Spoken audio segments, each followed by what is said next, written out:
Assalamualaikum warahmatullahi wabarakatuh. Waalaikumsalam warahmatullahi wabarakatuh. Bismillahirrahmanirrahim. Alhamdulillahi rabbil alamin.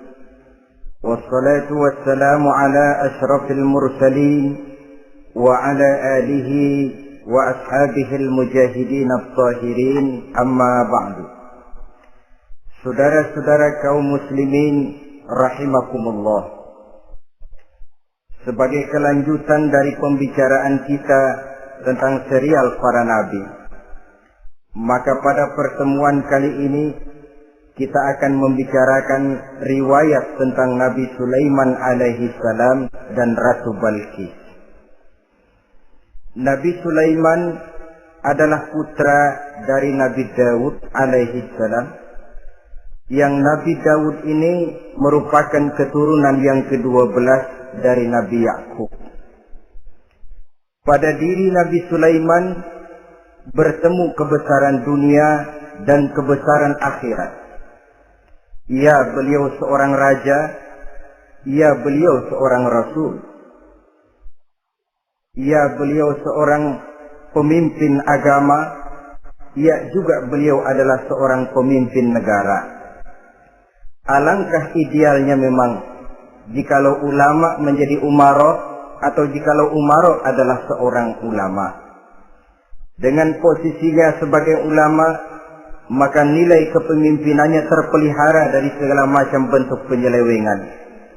Dan dengan kedudukannya sebagai umarok, dia akan lebih efektif memberikan komando kepada rakyatnya untuk hidup melaksanakan perintah-perintah Allah. Tetapi oleh karena orang yang sekaligus jadi ulama dan umarok termasuk jenis makhluk langka, maka agama hanya akan memberikan pesan agar yang bernama ulama dan umarok saling bekerja sama untuk kemaslahatan dan kemanfaatan rakyat.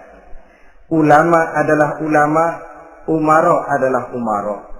Jikalau keduanya bisa berjalan dan berdampingan dengan baik, rakyat akan jadi nikmat. Tapi kalau keduanya centang perenang, tentu rakyat akan jadi kiamat adanya.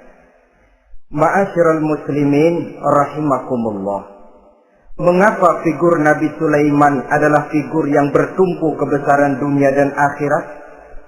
Kita lihat dari sejarah bahwa Allah memberikan mukjizat kepada para rasulnya biasanya sesuai dengan kecenderungan umat yang dihadapi pada waktu itu. Umat yang dihadapi Nabi Musa alaihi salam adalah umat yang senang kepada kegagahan, suka kepada bentuk badan yang kuat. Oleh karenanya mukjizat yang diberikan Allah kepada Nabi Musa berupa kekuatan baik tongkat maupun tenaganya. Sebaliknya, umat di zaman Nabi Isa alaihi salam cenderung berbangga dengan kemahirannya di bidang ilmu kedokteran dan ketabiban.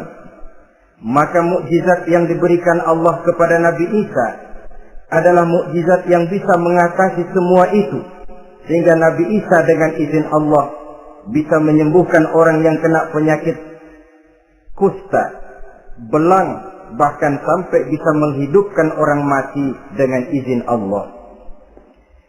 Di zaman Nabi Muhammad sallallahu alaihi wasallam, kecenderungan umat kepada kemampuan bersyair, sehingga ketika itu yang dihargai adalah ujung tombak dan ujung pena.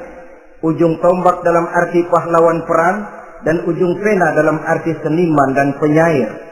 Maka di antara mukjizat terbesar yang diberikan kepada Nabi adalah Al-Quranul Karim, yang keindahan gaya bahasanya tidak seorang penyair pun sanggup menandinginya. Di zaman Nabi Sulaiman alaihi salam, kebesaran dan kemegahan dunia, kekuatan dan kejayaan menjadi ukuran. Kita tahu bahwa Jalut yang dihadapi oleh Nabi Daud adalah seorang yang bertubuh besar dan gagah perkasa, yang dalam sejarah lebih kita kenal dengan nama Goliat misalnya. Maka tidak heran kalau mukjizat yang diberikan Allah kepada Nabi Musa merupakan mukjizat yang bertumpu antara kebesaran dunia dan kebesaran akhirat, sebagai raja dan juga sebagai nabi. Tetapi yang patut menjadikan pelajaran buat kita terhadap seluruh kebesaran yang diberikan itu, Nabi Sulaiman berkata, "Haza min fadli Rabbi liyabluwani aashkuru am akfur." Semua ini, kekuasaan dan kebesaranku, kejayaan dan kekayaanku adalah anugerah Tuhan untuk menguji diriku. Adakah aku menjadi bersyukur karenanya atau malah aku menjadi ingkar karenanya? Alangkah baiknya jikalau ucapan Nabi Sulaiman ini kita bisa resapi dan kita bisa terapkan dalam kehidupan ini. Seorang pedagang yang berhasil berkatalah seperti perkataan Nabi Sulaiman. Seorang pejabat dengan kedudukan tinggi berkatalah seperti perkataannya Nabi Sulaiman. Seorang ulama dengan posisi sebagai pemimpin yang non formal berkatalah seperti perkataan Nabi Sulaiman. Seluruhnya berkata, "Haza min fadli Rabbi." Seluruhnya ini adalah karunia Allah untuk menguji diriku, adakah aku bersyukur atau aku menjadi ingkar karenanya. Inilah sekelumit tentang kebesaran Nabi Sulaiman alaihi salam. Pada usia 13 tahun, beliau sudah mewarisi kerajaan ayahnya Nabi Daud dengan meninggalnya Nabi Daud alaihi salam. Dan sejak itu keistimewaan Nabi Sulaiman alaihi salam sudah nampak dalam kehidupan. Beberapa keistimewaan bisa kita catat dari pribadi Nabi Sulaiman ini. Pertama, beliau cerdik, cerdas dan bijaksana, dan tentu saja harus begitu. Kalau Rasul goblok, mana ada umat yang mau ikut.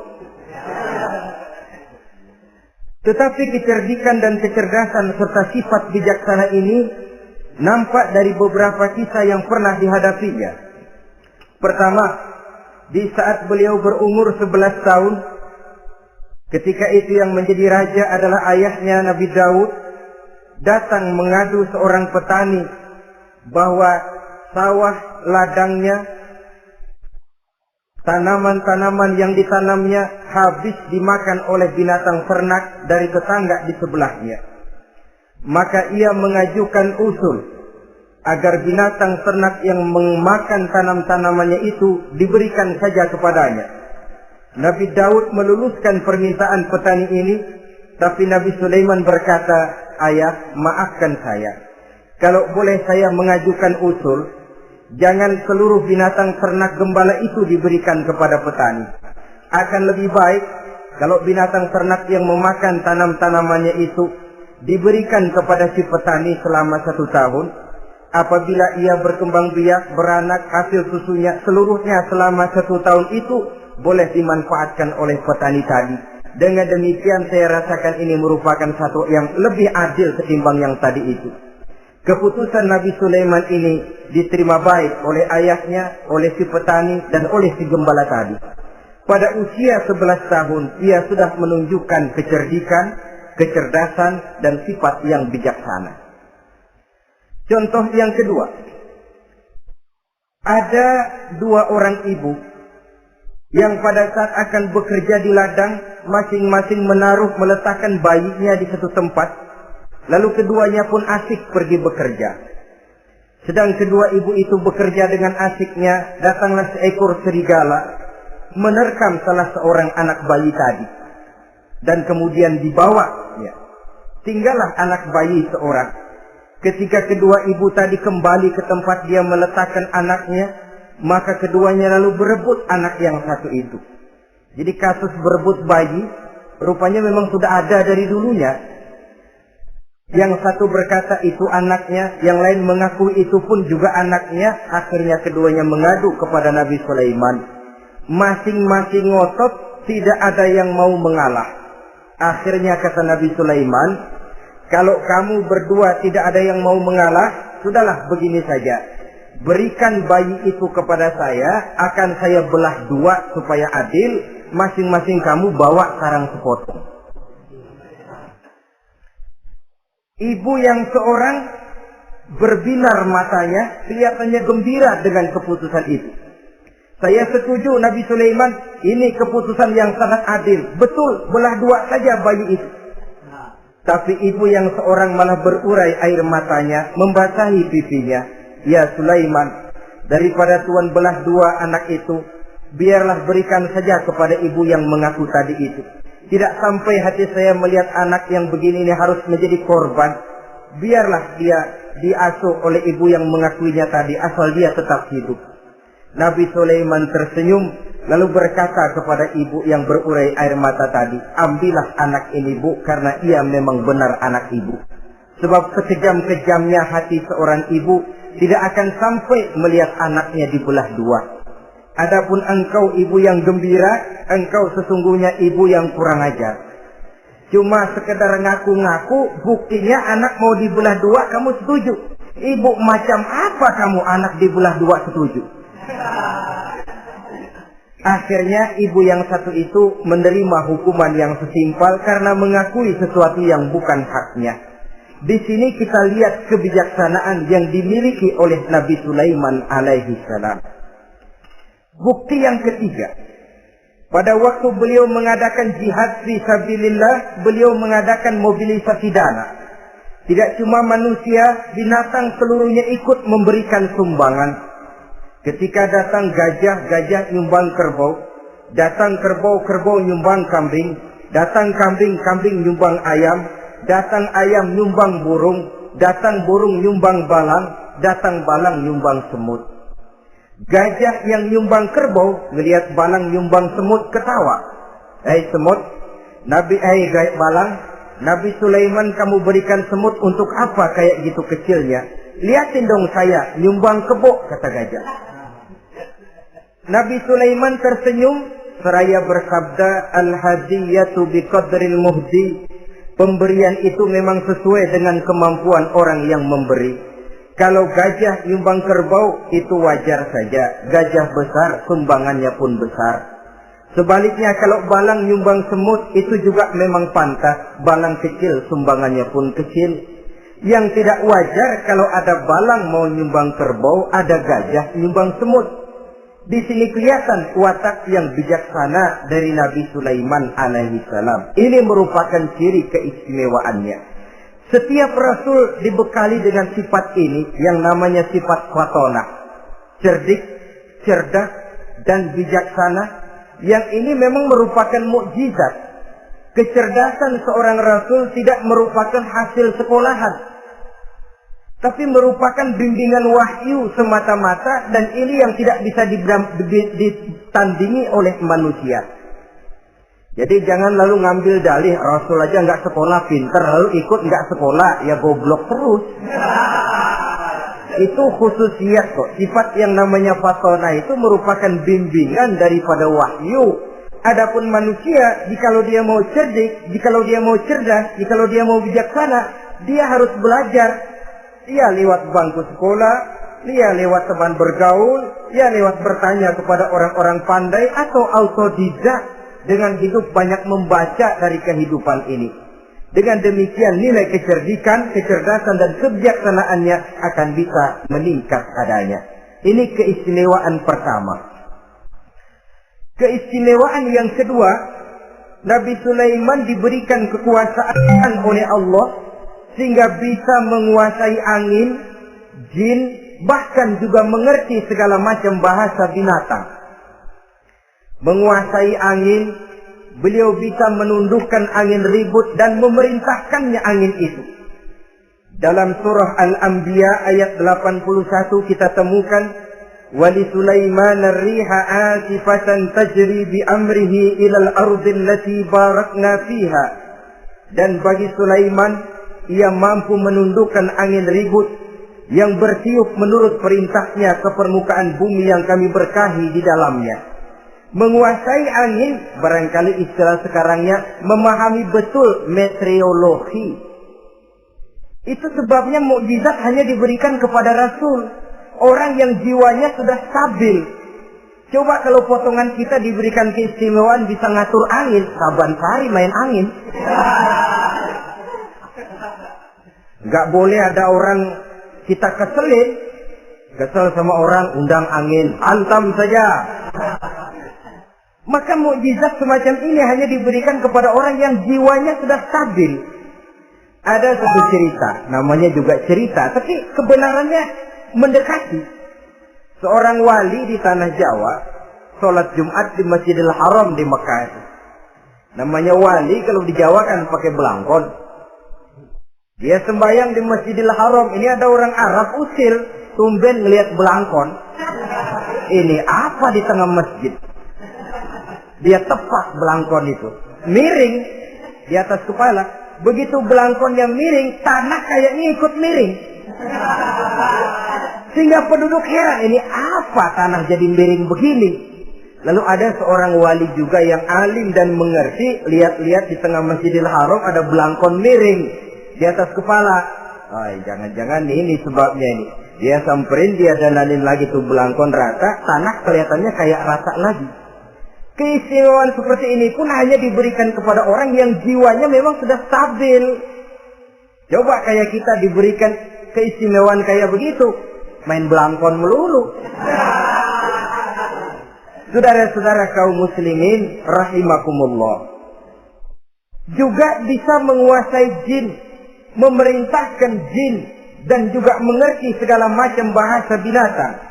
Kita bisa lihat dalam surah As-Saba ayat 12 misalnya. Demikian juga tentang mengerti bahasa binatang.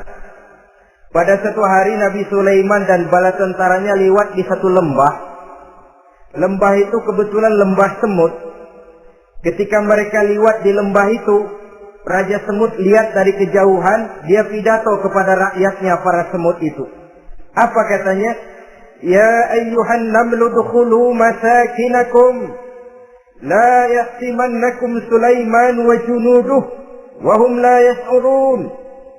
Jadi ini Raja Semut melihat Nabi Sulaiman datang bersama seluruh bala tentaranya, dia pidato kepada rakyatnya. Saudara-saudaraku rakyat semut, di mana saja suara saya bisa didengar. Perhatian, perhatian. Ini Nabi Sulaiman mau lewat dengan seluruh bala tentaranya. Kamu semua supaya masuk ke dalam lubang kamu masing-masing. Sebab kalau kamu nggak masuk ke lubangmu masing-masing, akan diinjak oleh Sulaiman dan bala tentaranya. Sedangkan mereka tidak tahu kalau kamu kena injak. Masuklah semut itu seluruhnya ke dalam lubangnya masing-masing. Nabi Sulaiman senyum. Fatabassama dhahikan min qawliha. Mendengar ucapan Raja Semut ini, Nabi Sulaiman tersenyum. Lalu berkata, apa katanya? Rabbi auzi'ni an ashkura ni'mataka allati an'amta alayya wa ala walidayya wa an a'mala salihan tardahu wa adkhilni birahmatika fi ibadika salihin. Satu pengakuan yang tulus yang jauh dari watak kesombongan. Mendengar Raja Semut berkata semacam itu, beliau senyum lalu berkata, wahai Allah, tetapkan kiranya hati saya ini untuk selalu bersyukur terhadap nikmat yang Engkau karuniakan kepada saya. Karena nikmatku, nikmat yang Engkau berikan kepadaku, saya mengerti bahasa binatang. Karena mengerti bahasa binatang, saya mengerti seruan Raja Semut itu. Tetapkan saya untuk selalu bersyukur ya Allah atas nikmat yang Engkau berikan ini, atas nikmat yang Engkau berikan kepada kedua orang tua saya, dan tetapkan saya untuk selalu melakukan amal soleh yang Engkau ridhoi, dan masukkan saya ke dalam golongan hamba-hambamu yang soleh. Satu pengakuan yang tulus, yang jauh dari sifat kesombongan. Mungkin kalau sombong yang lahir, begitu dengar Nabi Sulaiman bahwa semut ngomong begitu, beliau akan berkata, iya, masuk ke buruan. Tapi kan tidak. Malah beliau perintahkan bala tentaranya, pasukan, berhenti. Ada apa Nabi Sulaiman? Di depan kita ada kerajaan semut. Mereka lagi kocar-kacir masuk ke sarangnya masing-masing. Tunggu sampai mereka masuk dan kita bisa lewat dengan aman tanpa harus menginjak-injak mereka. Bala tentaranya di stop dan berhenti. Ternyata kebesarannya tidak menyebabkan ia lalu memandang remeh sampai kepada makhluk yang bernama semut sekalipun. Masih tetap dihargainya sebagai makhluk dari Allah Subhanahu wa ta'ala. Sesuatu yang perlu menjadi contoh kita semua. Sebab orang bilang kadang kacang sering lupa akan kulitnya. Kadang posisi kita yang tinggi menyebabkan kita lupa dari mana kita berasal. Kadang harta yang kita miliki menyebabkan kita lengah dari mana kita datang. Akhirnya yang timbul adalah sifat sombong dan angkuh. Ibarat kata orang, kacang lupa dengan lanjarannya. Ma'asyiral muslimin rahimakumullah. Ini kebesaran dan keistimewaan yang diberikan Allah kepada Nabi Sulaiman alaihi salam. Apa yang perlu kita jadikan tamsil dan ibarat dari kebesaran ini? Saudara-saudara kaum muslimin rahimakumullah. Keadilan sebagai umara yang berpadu dengan kebijaksanaan sebagai ulama. Satu hari seorang sahabat bertanya kepada Rasulullah sallallahu alaihi wasallam, "Ya Rasul, kalau pada satu saat ajal merenggut Tuhan berlalu meninggalkan kami sekalian, kita berpisah untuk selamanya ya Rasul. Dalam kondisi semacam itu, azuhrul ardi khairun lana am batniha. Mana yang lebih baik ya Rasul buat kami kalau sudah ditinggalkan oleh Tuhan? Permukaan bumi atau perut bumi yang lebih baik?" Ini pertanyaan dengan bahasa kinayah. Permukaan bumi maksudnya hidup. Perut bumi maksudnya mati. Orang kalau sudah masuk ke perut bumi kan habis. "Ya Rasul, kalau engkau sudah tidak ada meninggalkan kami semua, mana yang lebih baik buat kami, hidup atau mati?" Bukan main pertanyaan ini. Di satu sisi menggambarkan cintanya sahabat kepada Nabi, sehingga kalau tidak bisa mati bersamaan, biarlah mati beriring saja. Di lain pihak juga mencerminkan bingungnya sahabat kalau sudah ditinggalkan oleh Rasul. Atas pertanyaan ini apa jawab Rasul? "Kamu nggak usah khawatir. Walaupun aku sudah tidak ada, kembali ke Hadratullah Azza wa Jalla, meninggalkan kamu semua, kamu tidak usah bingung. Dengan syarat, idza kana umara'ukum khiyarukum wa amrukum syura bainakum wa aghniyaukum askhiyaukum fa zahrul ardi khairul lakum min batniha." Kalau saja para umara, kalau saja pemimpin-pemimpin kamu adalah orang-orang yang terbaik di antara kamu, dan seluruh persoalan yang kamu hadapi dapat kamu musyawarahkan dengan baik, lalu orang-orang kaya di antaramu adalah orang-orang yang dermawan, ketika itu walaupun aku sudah tidak ada, hidup lebih baik daripada mati. Permukaan bumi lebih baik daripada perut bumi. Dengan catatan 3 tadi. Pemimpinmu orang yang terbaik di antara kamu. Segala persoalan kamu musyawarahkan. Dan orang kayamu orang dermawan. Walaupun aku tidak ada, hidup lebih baik daripada mati. Tapi sebaliknya kata Nabi, "Idza kana umara'ukum syirarukum." Kalau umarokmu, pemimpin-pemimpinmu adalah orang-orang yang terjahat di antara kamu. Wa amrukum ala nisaikum. Dan segala urusanmu sudah diatur oleh perempuan. Walaupun dia tidak naik di bidang eksekutif, tidak memegang kekuasaan, tapi kekuasaan bayangannya jauh lebih menentukan daripada kekuasaan yang sesungguhnya. Kalau perempuan sudah ikut campur mengaturmu, kemudian wa askhiyaukum bukhalaukum. Orang-orang kaya di antaramu adalah orang-orang yang bakhil bin pelit alias kikir. Maka ketika itu kata Nabi, fabatnul ardi khairul lakum min zahriha. Perut bumi lebih baik daripada permukaan bumi. Apa yang bisa diharapkan dari pemimpin yang zalim, perempuan yang sok kuasa, dan orang-orang kaya yang bakhil dan pelit? Dalam kondisi semacam itu, bertemulah kita dengan yang bernama kiamat. Dan kalau sudah kiamat semacam itu, kata Nabi, perut bumi lebih baik daripada permukaan bumi. Maka yang kita perlukan sekarang adalah kerjasama antara ulama dengan umara. Ulama bukan umara, umara pun bukan ulama. Harus saling kerjasama dan jangan saling memperalat. Kerjasama menurut bidangnya masing-masing menjadi yang terbaik di bidangnya. Jangan sudah jadi kiai karena ingin berpartisipasi aktif lalu pindah jadi pemborong jembatan. Tidak sadar akan profesinya. Dan orang lalu tidak bisa berkata, apaan kiai mubalik bisanya cuma ngomong saja. Sekarang kan zaman pembangunan perlu karya nyata. Mana ada ustadz kiai mubalik bikin irigasi. Cuma pidato saja, apa kemiskinan bisa diatasi dengan pidato? Ini juga orang tidak ngerti urusan. Wong Nabi saja ngajarin kok, iza wusidal amru ila ghairi ahlihi fantaziri sa'ah. Yang kemudian diterjemahkan dalam manajemen modern, the right man on the right job. Bahwa persoalan harus diserahkan kepada orang yang memang ahlinya. Lah kalau kiai ngurus irigasi, apa nanti lurah mau ngajar fikih? Camatnya ngajar tafsir. Kacau jadinya. Makin ruwet jalur birokrasi, makin banyak orang meninggalkan profesi dan malah melaksanakan sesuatu yang bukan profesinya. Untuk memberesi keruwetan birokrasi termasuk diantaranya menanamkan kesadaran profesi yang menimbulkan kebanggaan dan kebanggaan yang membuahkan tanggung jawab terhadap profesi itu. Sebab orang kalau sudah bekerja menurut profesinya, walaupun tidak kaya, tapi hidupnya tenang. Kenapa? Karena panggilan jiwanya.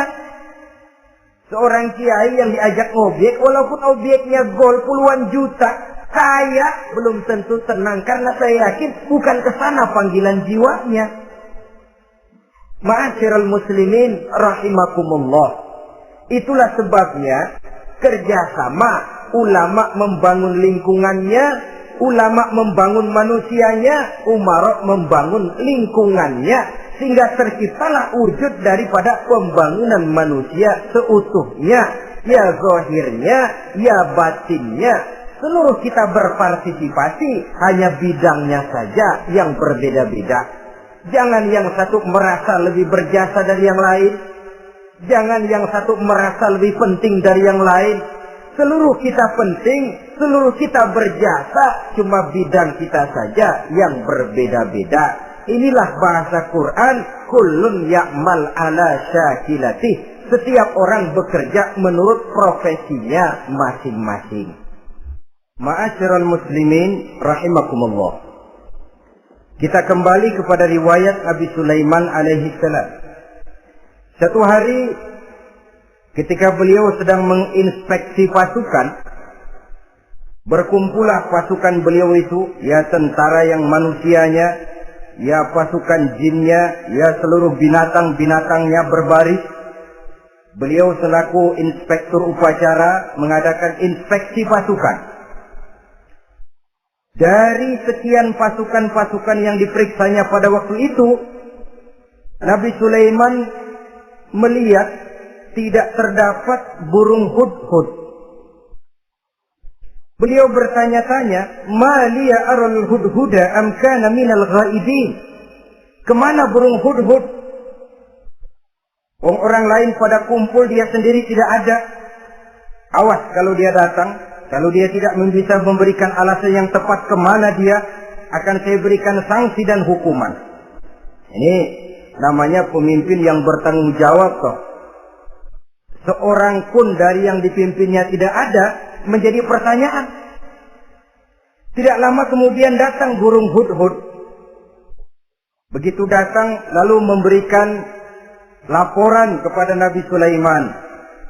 Kalau istilah sekarang, begitu dia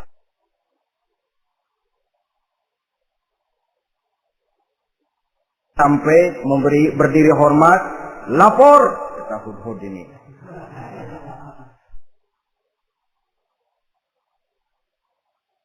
Bagaimana hudhud? Maaf Tuan Raja, saya terlambat. Iya, kenapa terlambat? Patroli Tuan Raja. Kemana saja kamu patroli? Keliling. Lalu apa hasilnya? Inni wajadtu imra'atan tamlikuhum wa utiyat min kulli syai'in wa laha 'arsyun 'azim. Saya baru patroli ke satu negara yang bernama Sabah, Tuan Raja. Sabah, saudara tahu Sabah? Di mana itu? Dekat ibu kota Yaman sekarang. Di sana Tuan Raja, kata Hudhud ini, wajadtum ra'asan tamlikuhum. Yang jadi raja perempuan. Kalau tuan raja besar, tuan orang laki. Ayah tuan raja besar, Nabi Daud, laki. Ini mah model tuan raja. Orangnya rajanya raja besar, tapi perempuan. Tumben saya ngelihat ada raja perempuan. Kerajaannya begitu besar. Begitu. Iya. Lalu dia jadi raja bagaimana? Dia mewarisi kerajaan ayahnya Sri Baginda Raja Sarahil.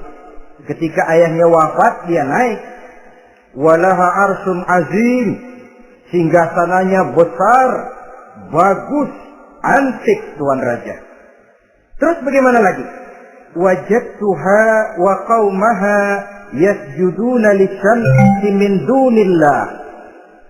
Yang jadi pikiran saya tuan raja, dengan kekuasaan yang besar, mereka itu seluruhnya, seluruh bala tentaranya dan kaumnya, yasjuduna lisyamsi, mereka menyembah matahari, bukan menyembah Allah.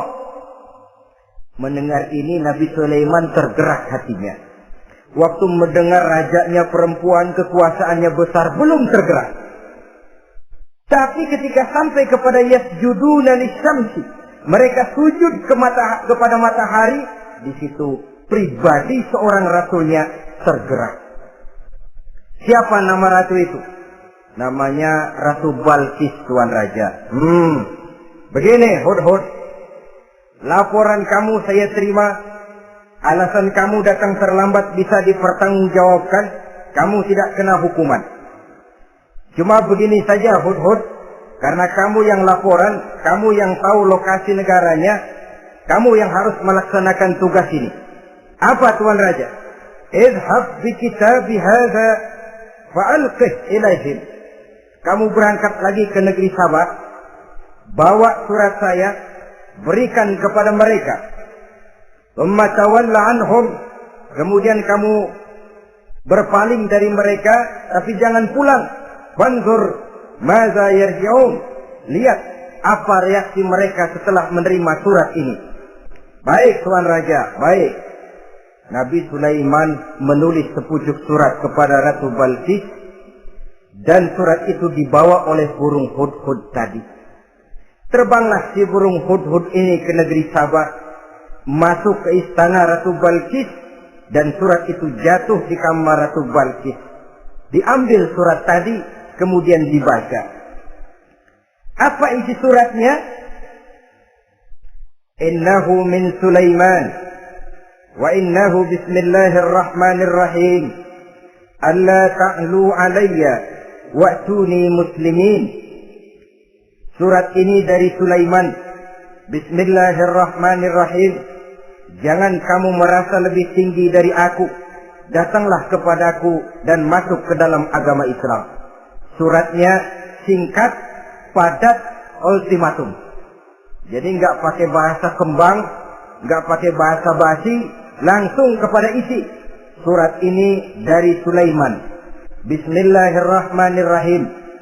Jangan kamu merasa lebih tinggi dari aku. Datanglah kepadaku dan masuklah ke dalam agama Islam. Ini yang disebut dakwah langsung tanpa pakai kembang. Saudara-saudara, menerima surat semacam ini, Ratu Balkis lalu ngumpulin para pembantu kerajaan, aparat pemerintah lah zaman sekarang. Termasuk menteri-menteri dipanggil sidang darurat di istana Ratu Balkis, membahas datangnya surat dari Nabi Sulaiman alaihissalam. Tuan-tuan para menteri, bagaimana Sri Ratu? Saya dapat surat. Dari mana? Dari Sulaiman. Katanya apa? Jangan kamu merasa lebih hebat dan lebih tinggi dariku. Datanglah kemari dan masuklah ke dalam agama Islam. Menurut pendapat tuan-tuan menteri, bagaimana surat ini? Apa kita penuhin permintaannya? Kita datang rame-rame masuk Islam? Oh, kata menteri, jangan dulu tuanku, gengsi dong. Kita ini kan kerajaan besar, tentara kita gagah, masa mau menyerah tanpa syarat? Soal nanti kita kalah atau menang itu soal lain, Tuan Perdana Menteri, Tuan Ratu. Tapi bahwa kita punya harga diri itu harus kita tunjukkan lebih dulu. Jadi menurut Tuan Menteri bagaimana? Kami sih nunggu komando Tuan Putri saja. Artinya, kalau boleh, perang saja. Cuma mau duluin, takut dikira nyelongcong. Kami sih gimana komando Tuan Ratu saja. Tuan komandokan berangkat, kami segera berangkat. Terserah Tuan Putri, kami seluruhnya loyal, taat dan setia menunggu titah dari Sri Paduka Ratu. Terima kasih para menteriku. Soal kesetiaanmu saya tidak meragukan. Tapi perang dimanapun selalu membawa kerugian. Kita menang rugi, tentu jatuh korban. Apalagi kalau kita kalah. Dan raja-raja yang mengalahkan negeri-negeri lain selalu membawa kehinaan kepada negeri yang dikalahkannya. Jadi bagaimana? Sekarang begini saja. Kita ambil jalan tengah. Lalu diplomasi dulu. Diplomasi macam apa Tuan Ratu? Kita kirim utusan kepada Nabi Sulaiman. Dari sana nanti kita lihat reaksinya. Saya memang selama ini sudah dengar siapa itu Nabi Sulaiman. Katanya orangnya masih muda, masih bujangan, bijaksana, kekuasaannya besar, tentaranya hebat. Cuma kan baru berita, kita cek. Jadi diplomasi macam apa Tuan Ratu? Kita kirim utusan kepada Raja Sulaiman. Kita bawakan hadiah-hadiahnya. Yang mahal-mahal, mewah-mewah, menarik. Pokoknya yang terbaik di negeri kita, berikan kepadanya. Lihat reaksinya. Kalau dia tergiur dengan hadiah itu, dia raja. Bukan nabi. Tapi kalau dia menolak hadiah itu, dia memang nabi. Dan apa reaksi kita nanti tergantung sikap Nabi Sulaiman. Aha, kalau begitu setujulah Ratu. Itu memang bijaksana. Diplomasi dulu. Iya, jangan datang-datang main perang aja loh. Perang sih gampang. Tapi ini kan ada meja perundingan. Sepanjang masih kita bisa menempuh jalan damai, damai saja dulu. Baik. Maka diaturlah satu barisan diplomasi untuk menuju Palestina, kerajaan Nabi Sulaiman alaihi salam. Rombongan terdiri dari 500 orang laki-laki dan 500 orang perempuan. Yang laki ganteng, yang perempuan cantik. Yang laki dikendarai dengan kuda-kuda pilihan dan yang perempuan dikendarai dengan keledai-keledai pilihan. Kuda dan keledai pun dihiasi begitu rupa. Pelanaknya yang terbagus dilapis dengan sutra. Sedangkan bawaan-bawaannya tidak lain daripada intan, berlian, mutiara, jamrud, yakut, kesturi yang dilapis dengan sutra tenun yang asli. Pendeknya hadiah yang serba wah. Dan rombongan ini dipimpin oleh seorang diplomat ulung dari negeri Sabah bernama Munzir bin Amru. Ini ahli diplomasi dari negeri Sabah. Dipesanlah oleh Ratu Balqis, kalau datang nanti kamu ke negeri Sulaiman, sikapmu harus begini-begini dan segala macam. Ditatar dulu. So, ini mau diplomasi tingkat tinggi. Baik, Sri Ratu. Nah, sudah mendengar perundingan ini, burung hudhud pulang ke negeri Nabi Sulaiman. Apel lagi, lapor Tuan Raja. Bagaimana hudhud? Sikapnya mereka akan mengutus utusan dengan membawa berbagai macam hadiah untuk datang ke negeri kita. Baik. Nabi Sulaiman kumpulkan tentaranya, terutama para jin. Hei tentaraku, khususnya kalian para jin, akan datang rombongan tamu besar ke negeri kita. Maka mulai saat ini saya komandokan, kamu bangun satu istana yang megah, yang belum pernah ada dalam waktu yang relatif singkat. Dan lantai daripada istana itu harus dilapisi dengan kaca-kaca tebal yang bening, bawahnya diisi dengan air, diisi dengan ikan-ikan hias yang indah-indah. Baik Tuan Raja, maka tentara Nabi Sulaiman sejak manusia sampai binatang sampai jin, semuanya kerja bakti membangun istana yang megah. Sehingga sebelum rombongan kerajaan Sabah ini sampai, istana sudah selesai. Mereka masuk ke dalam istana Nabi Sulaiman. Begitu melihat lantainya gemerlapan air, masing-masing pada ngangkat kain. Takut kainnya basah. Waduh, ini istana kebanjiran begini. Kata Nabi Sulaiman, nggak usah diangkat kainnya, nggak usah. Ini dilapis kaca, cuma bawahnya memang kolam. Kolamnya berisi ikan. Oh, bengong.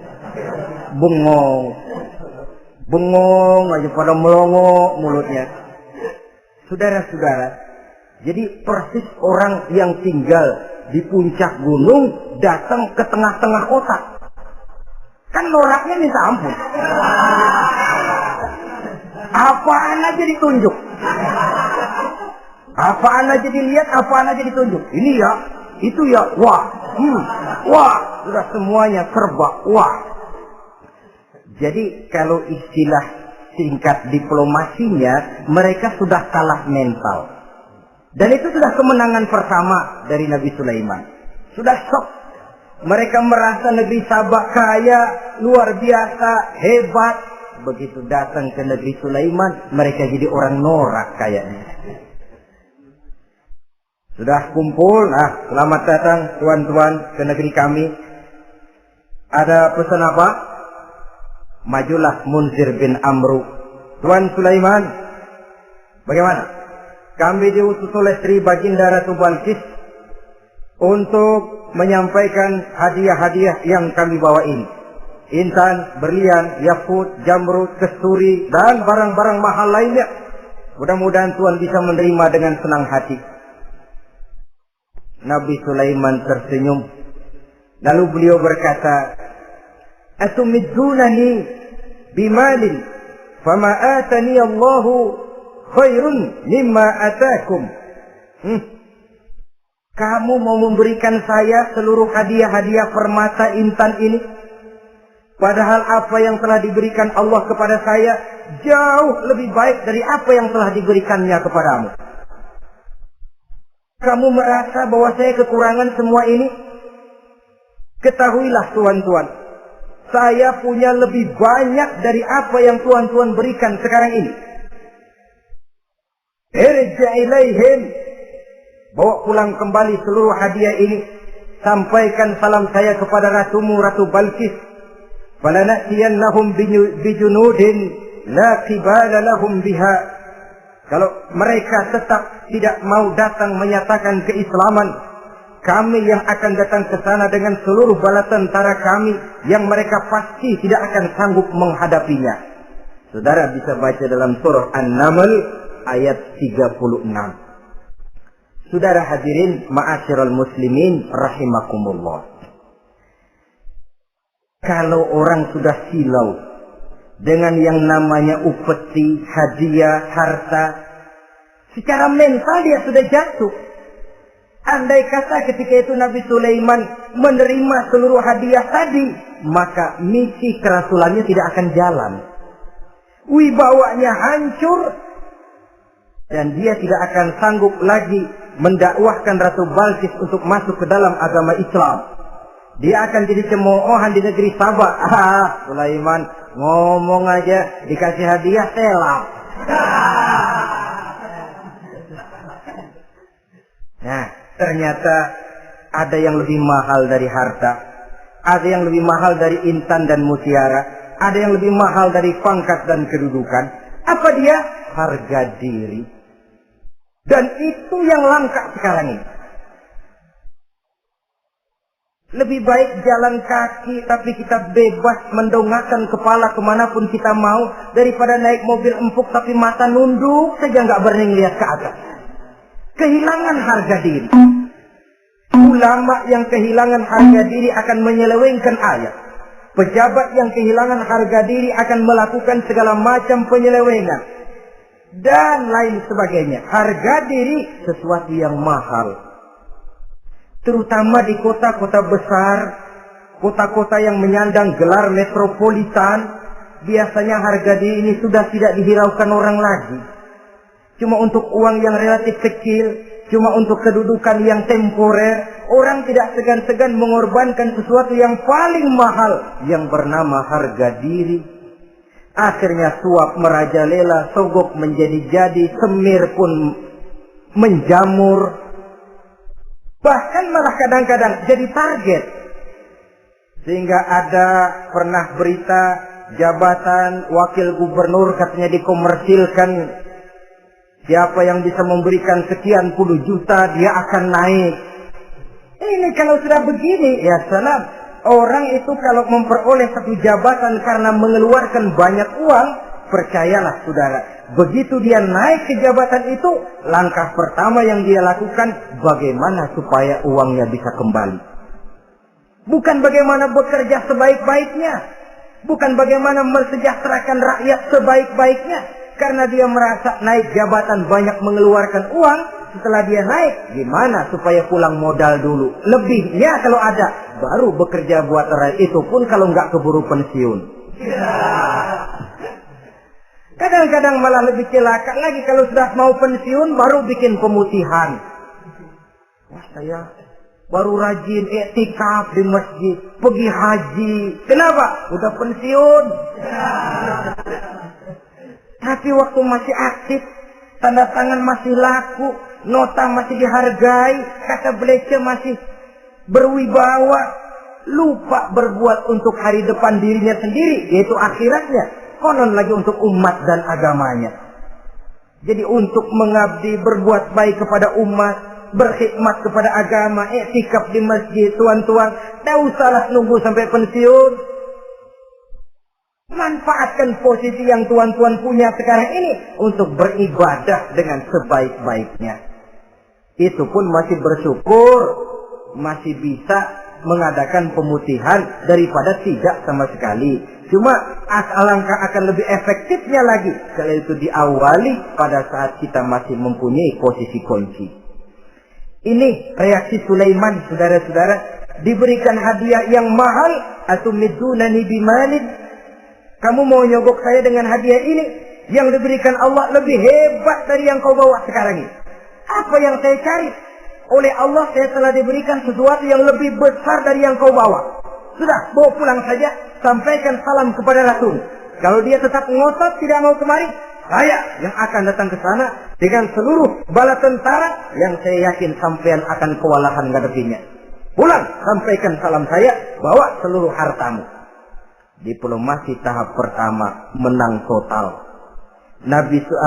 Utusan Raja Sabah sudah kalah mental, kalah juga fisik. Pulanglah mereka dengan membawa kembali seluruh hadiah yang mereka ingin sampaikan tadi. Bisa dibayangkan mentalnya, ya. Sama juga kita sudah punya niat ingin menyogok seseorang, tahu-tahu yang mau disogok nggak nerima. Pulang kayaknya muka kan belipat. Sulit ketemu orang. Jadi perasaan kita orang pada ngetawain aja. Padahal orang mah nggak tahu persoalannya. Itu sikap mental sendiri itu. Jadi memang saudara-saudara ini berkaitan. Walaupun yang mau nyogok banyak, kalau yang disogok nggak mau, nggak jadi. Walaupun ada yang minta disogok, kalau yang mau nyogok nggak ada, juga nggak nyetel. Nah ini nyetel, yang mau nyogok banyak, yang disogok pun ada. Jadilah perbuatan itu. Ma'asyiral muslimin rahimakumullah. Sampai mereka di kerajaan Sabah, mereka ceritakan itu, Ratu Balkis bengong. Ternyata yang saya dengar selama ini memang benar rupanya. Sulaiman bukan cuma raja, tapi juga rasul. Bukan cuma pemimpin negara, tapi juga pemimpin agama. Lalu bagaimana, Sri Ratu? biar saya pikir-pikir dulu. Pikir. Bagaimana ya? Sudahlah, begini saja. Kita sekarang berangkat ke negeri Nabi Sulaiman. Saya yang akan langsung memimpin rombongan. Ada dua tujuan Ratu Balqis sebenarnya. Tujuan pertama ingin melihat dengan mata kepala sendiri kebesaran Sulaiman yang selama ini dia cuma dengar beritanya saja. Yang kedua, ada udang di balik batu. Kalau setelah Nabi Sulaiman nanti melihat kecantikan Ratu Balqis ini, dia bisa fly. Nah, istilah anak sekarang, dia bisa fly. Nah, siapa tahu kan karena kecantikannya Nabi Sulaiman lalu jatuh hati dan Dewi Amor pun bicara. Nanti bila mata bertemu mata, bibir ikut senyum, hati berdetak. Maka terjadilah magnet-magnet saling bersentuhan, percintaan tingkat tinggi. Kan lumayan dapat suami, dapat pacar seorang raja besar. Jadi dengan harapan ini berangkatlah Ratu Balqis ke negeri Nabi Sulaiman. Hud lapor lagi. Lapor. Gimana Hud? Ini Ratu Balqis yang mimpin sekarang. Baik, kita siap-siap. Begini saja, kata Nabi Sulaiman. Siapa yang bisa bawa singgasana Ratu Balqis ke sini? Jin Ifrit tampil. Saya. Berapa lama kamu perlukan untuk membawa singgasana Ratu Balqis kemari? Sebelum Tuan bangun dari tempat duduk, itu singgasana sudah bisa sampai kemari, Tuan Raja. Bagus. Ada yang bisa lebih cepat? Saya, kata seorang ulama. Berapa lama? Sebelum Tuan kedip. Asal Tuan kedip, Tuan melek lagi, singgasana sudah sampai di sini. Baik, kerjakan. Dalam waktu sekejap itu singgasana Ratu Balqis sudah sampai di istana Nabi Sulaiman. Pasang di sini, biar dia dudukin nanti, rubah sedikit biar dia nggak kenali. Dirombak sedemikian rupa. Masuk Ratu Balqis ke istana Nabi Sulaiman. Terjadilah kemudian di perundingan semacam tingkat tinggi antara raja dengan raja. Bagaimana Tuan Ratu Balqis? Iya, Tuan Sulaiman. Iya, bagaimana? Saya kagum dengan kebesaran Tuan. Bukan kebesaran saya. Seluruhnya ini adalah karunia Allah kepada saya. Saya dengar Tuan menyembah matahari. Padahal matahari tidak pernah memberikan apa yang Tuan kehendaki. Matahari tidak pernah menciptakan Tuan. Adalah lebih baik Tuan menyembah yang menciptakan matahari daripada menyembah matahari itu sendiri. Nabi Sulaiman,